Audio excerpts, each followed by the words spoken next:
Okay, so let's talk about The Last of Us Season 2, Episode 1. We are going to be discussing this on a weekly basis. Make sure you check out next week. We'll have the episode out in the time after.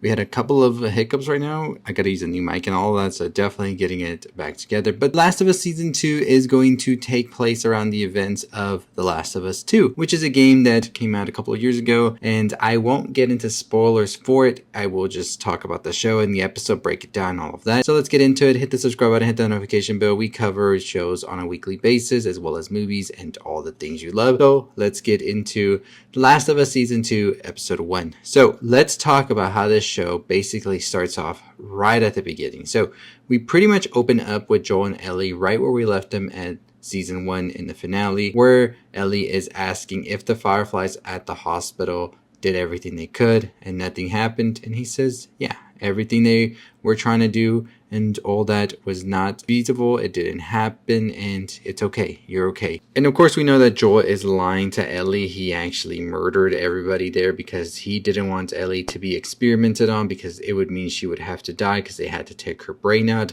and he killed the doctors there.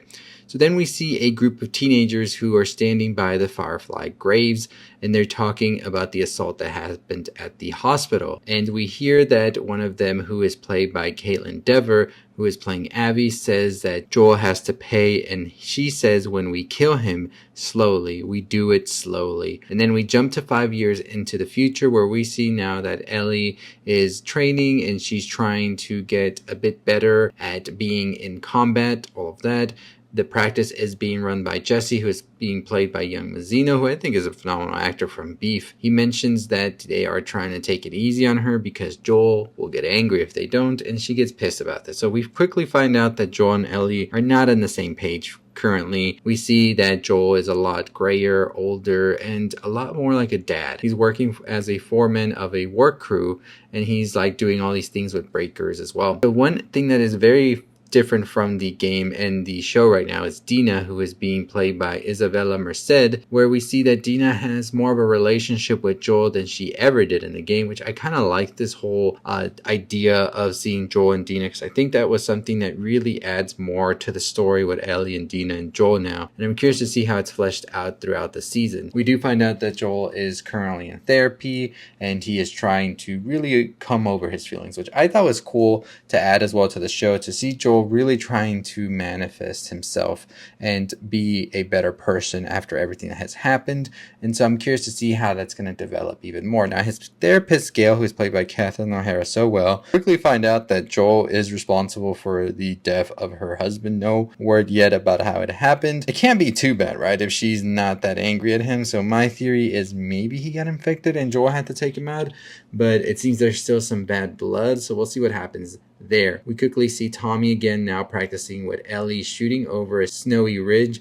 And you know, there's a lot here still going on with Joel, of course, and Ellie. I mean, Joel and Ellie don't really have much together in the season till the final moments.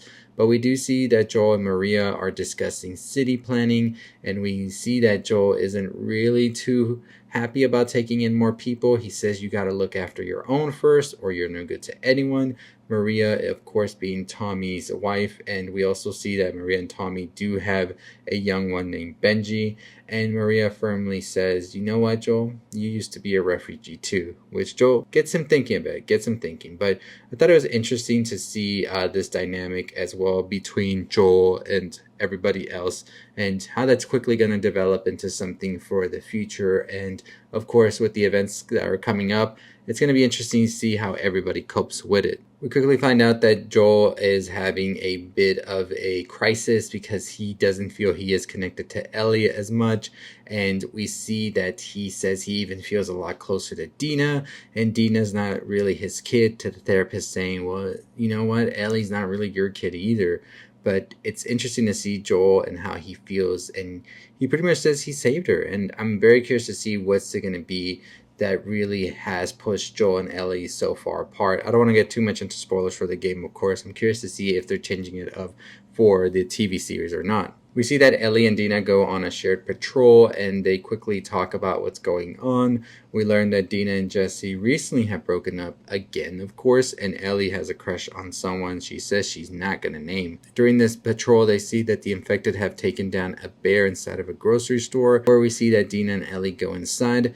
But eventually we see Ellie is crashing through a rotting floor and she's waiting for Dina to come help her. Then she encounters a female infected here that actually is able to fight pretty good. And this female infected eventually does take a bite at Ellie's belly. And of course, we know Ellie's not going to turn, but nobody else knows this. And Tommy even tells her earlier in the episode, that's how it should stay. Nobody should know about this at all. So Ellie decides to hide this from Dina because she doesn't want her to know what just happened. We finally see the dance, which I think is one of the highlights of the first game. That first teaser and trailer they ever showed for the game with the dance and all that, I thought that was one of the greatest scenes in the whole video game history, honestly. Really spectacularly done.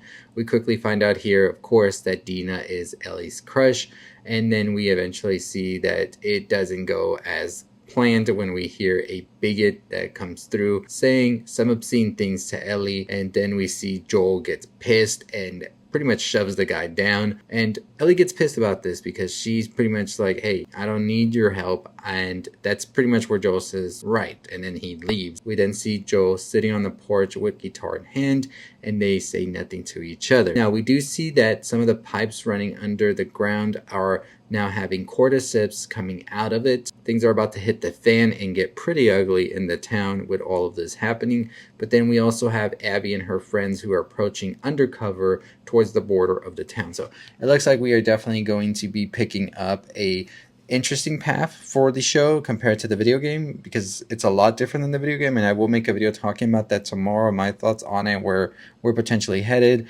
So if you haven't played the game and all of that, don't worry, no spoilers here, but I think the season started off pretty strong, highlighting some things that are happening in the town, while at the same time trying to establish the characters we already got to know, but seeing them more hardened, more years put onto them, especially after the events of the first season. I think we definitely see it's taken a toll on so many of them, although they do try to believe they're a bit safer, they're a bit better now, and they're going to be ready for whatever comes next. We quickly see that deep down they are still human, and they aren't just like robots that can continue going on and on and on and not really feel the wear and tear, not just physically but mentally. And we see it with the relationship as well with Joel and Ellie, so I'm curious to see how their relationship develops. I think Kaitlyn Dever, although she was barely in this episode, has really established herself as Abby, and I'm very curious to see it. I think she did a phenomenal job for just those minutes she was on screen, and I'm ready to see her more interacting as well,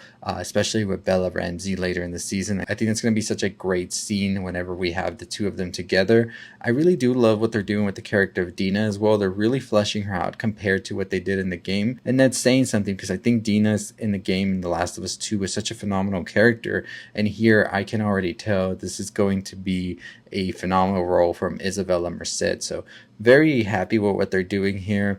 I know this episode felt a little bit more like it's a little bit taking it easy, but I think it is crucial to set up these characters, their foundations, their relationships with one another, and that way once we start to get into the meat of the whole season, it's going to really hit a lot harder. So very excited for what The Last of Us is doing with this one. Let me know your thoughts on it. Did you enjoy this episode? Are you thinking it's moving a bit too slow? I've been seeing some people on threads and on the online chatter say that this episode is a little bit whatever, but I'm curious, because I wonder, when they're doing this show, do they expect people to already come with an understanding?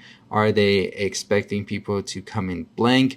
And I wonder, for somebody who hasn't played the game, what was your initial reaction to this episode? Was it a bit too slow? Do you think it's not giving too much information? Or sometimes I do think it's giving a lot of information, especially when we have the therapist sessions and all that. There's a lot of exposition here in this show, and I'm curious to see how that continues with the rest of the season.